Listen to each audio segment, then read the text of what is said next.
Hola, buenos días.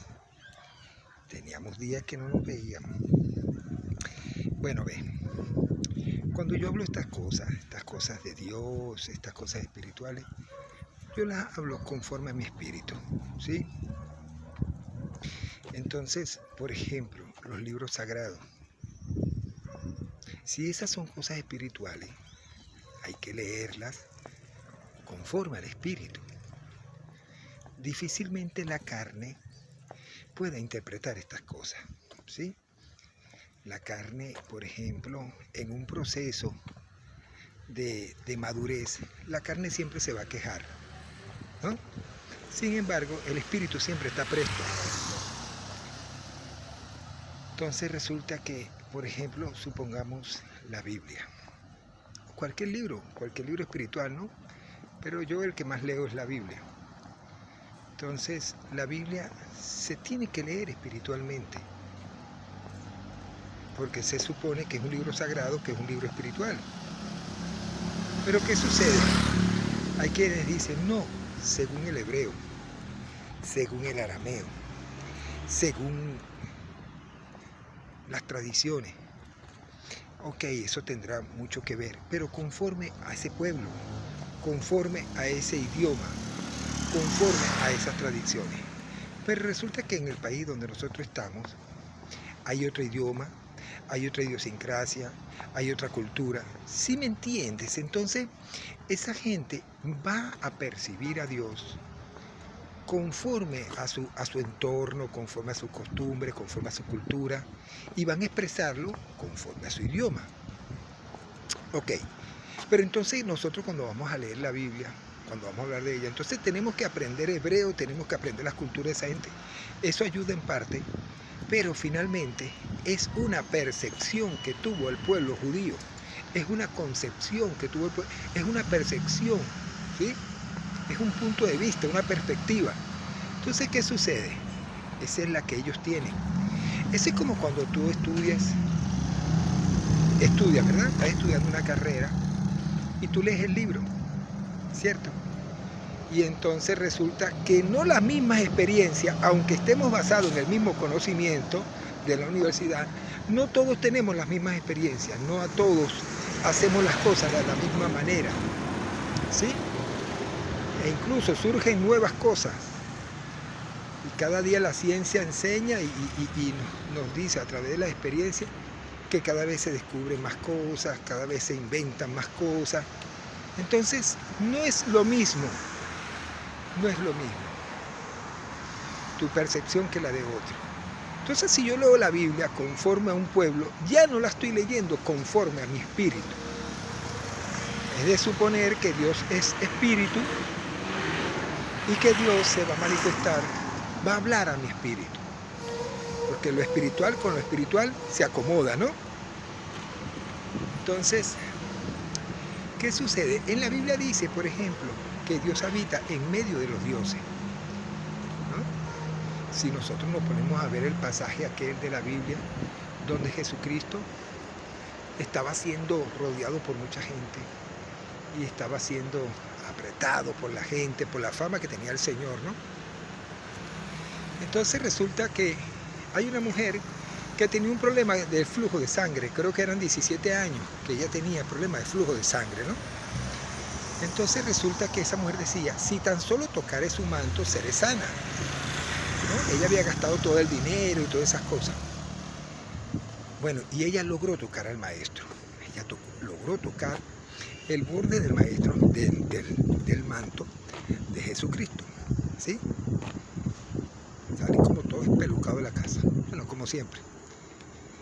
Entonces, cuando ella lo toca, ella se sana, ¿sí? Ella es sana, pero Jesucristo dice, ¿quién me tocó?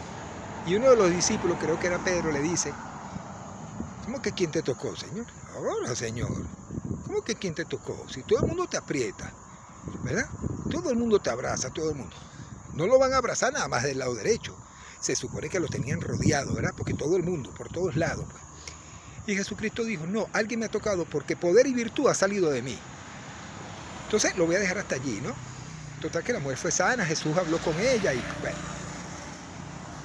Y él le dijo a la mujer, no, esto es bueno decirlo, él le dijo a la mujer, anda mujer, ven en paz, tu fe te ha sanado, tu fe. Eso es importante, ¿sí? Eso es importante. Tu fe tengo que estar viendo para allí y para acá, mi gente, porque los carros y la cuestión, ustedes saben. Entonces resulta que Jesucristo era Dios, según la Escritura, era el Hijo de Dios y era Dios. Fíjense que los fariseos, la gente de aquel entonces, los conocedores de la ley, cuando Jesucristo dijo que Él era el Hijo de Dios, lo llamaron blasfemo. ¿Por qué? Porque un perro es hijo de un perro, un cochino es hijo de un cochino, un pajarito es hijo de un pajarito. Cuando Jesucristo dice que es el Hijo de Dios, se hace a sí mismo Dios, y así lo interpretaron los fariseos. ¿Y qué hizo el pueblo? Lo mató. Se dieron cuenta que es una interpretación. Fíjese, la interpretación de pensar de llegar a creer o a pensar que Jesucristo era Dios porque se llamaba a sí mismo Dios, fue una interpretación que llevó a matar al Hijo de Dios, pues, los llevó a matarlo. Entonces, fíjense lo que es la interpretación con el poder y con una serie de cosas, ¿no? Es peligroso. Pero tenemos la libertad de interpretar. Eso no nos lo puede quitar nadie. De tener nuestra propia perspectiva, nuestra propia percepción, ¿sí? Y de tener nuestra propia relación con Dios. Entonces, si nosotros vamos a leer la Biblia conforme lo creían los judíos, oye, entonces no estamos creyendo en ese Dios que está tratando personalmente con nosotros, sino que estamos creyendo en el Dios según la perspectiva y la percepción de aquellas personas, ¿sí? Entonces Dios es verdad. Entonces, ¿qué sucede? Como iba hablando de Jesucristo cuando la mujer lo tocó, ¿no? Entonces, ¿dónde estaba Jesucristo, el Hijo de Dios? Dios, ¿dónde estaba? Estaba en medio de los hombres. Y la Biblia dice que Dios habita en medio de dioses. Pero resulta que la Biblia dice que cuando Jesucristo se hace a sí mismo Dios, siendo hombre, ¿verdad? Y los fariseos lo atacan, que él dice que él era el Hijo de Dios, y los fariseos le dicen, tú blasfemas porque tú te haces Dios a ti mismo, diciendo que eres el Hijo de Dios. Y Jesucristo le dijo, ¿y por qué les extraña eso? ¿Es que acaso no está escrito en la ley, vosotros dioses sois? Entonces, ¿por qué me condenan por eso? Si la misma ley, la misma antigüedad está escrito de que ustedes son dioses, ¿no? Entonces Jesucristo estaba en medio de los dioses, estaba rodeado de hombres, ¿sí? Ok. Además de eso, esa mujer tuvo que apartar, esa mujer tuvo que luchar contra esas personas, dioses, ¿no? Que estaban alrededor de Dios. Entonces, ¿qué sucede? Hay muchos dioses. Pero cuando tú depuras a Dios por la cantidad de dioses que hay añadidas en ti, ¿verdad? Por las explicaciones que te han dado, por las mentiras que te han dicho, porque nos condicionan a creer en el Dios de otro, una serie de cosas, ¿no? Que tengan que ver con Dios. Cuando esa mujer apartó a todos esos hombres, que en este caso son dioses, ¿no? Por lo que ya les expliqué. Entonces se encuentra y toca a Dios, al verdadero, al Dios que ella depuró en ese momento, en su esfuerzo, ¿no? Porque si todos son dioses, pero hay uno que es el verdadero. O sea, ¿quién era el que hacía realmente la voluntad del Padre? Jesús. Entonces, ¿qué pasa? Cuando toca a Jesús, toca a Dios. No sé si me estoy explicando. Jesucristo dijo, quien me vea me ha visto el Padre, ¿verdad? Y Jesús dice que Él es el camino.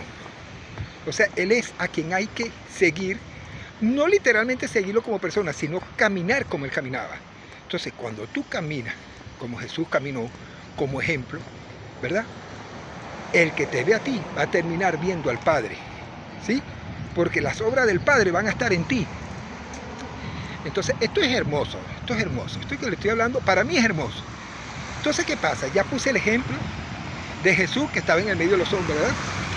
Y que cuando lo aparta, pues la mujer lo aparta, hace poco de hombres, que eran dioses, finalmente se encuentra con el Dios verdadero, el puro, el que está en la perfecta voluntad, ¿sí? Ok, y se sanó. Si tú vas caminando por la vida, las influencias que tú has tenido, eso genera en ti muchos dioses, ¿sí? Los cuales te alejan de ese verdadero Dios, que está rodeado de ese poco de dioses, de ideas, de pensamientos, de reflexiones, condicionamiento, X, una gran cantidad de cosas, ¿verdad? Porque el hombre en su egoísmo te enseña su Dios, pero no permite que tú tengas relación con Dios. ¿Ve? Entonces, todo eso genera un problema de que la persona no busca en esencia quién es en sí misma, para sí mismo encontrar a Dios. Entonces, ¿qué pasa? Ese montón de dioses que tú tienes alrededor, tienes que quitarlo. Tienes que depurar la idea, la percepción que tú tienes de Dios, en el sentido de ¿qué? De encontrarte con el verdadero. Ojalá y me esté explicando. Suponiendo, la creación es infinita, ¿verdad? Todo es infinito. Tú te vas al espacio, el espacio es infinito. Quiere decir que si todo es infinito, el espacio es infinito, la naturaleza, todo, pues los universos, multiversos. Ahorita se habla de multiversos, ahorita no se habla solamente del universo, ¿no? Entonces se dice que la Tierra es una pequeña partícula en todo este vasto, infinito universo, ¿no? Entonces si tú te paras en cualquier parte de la Tierra y tú ves a tu alrededor, todo es infinito. Y si todo es infinito, tú estás en el centro, tú estás en el medio. La Biblia dice que Dios habita en medio de los dioses. Todo está rodeado de dioses, de ideas, de percepciones, ¿verdad? Que te apartan de lo esencial, de lo verdadero. Entonces, cuando tú estás en el universo, tú estás parado en la tierra y tú ves para ambos lados. Y si tú pudieras ver hasta el infinito, tu vida no alcanzaría, ¿verdad? Entonces, finalmente estás en el centro, estás en el medio. Y en el medio de ese medio que eres tú, está Dios. O sea, Dios está en ti. Dios está en medio de todo. Dios está en medio de ti. Dios está en ti. Entonces, busca en ti a Dios. Te encontrarás a ti mismo. Y al encontrarte a ti mismo, encontrarás a Dios. ¿Qué te parece? ¿Qué te parece? Bueno, estos son cuestionamientos bíblicos después de un largo tiempo de ausencia. Dios los bendiga, los cuide siempre. Chao, pues.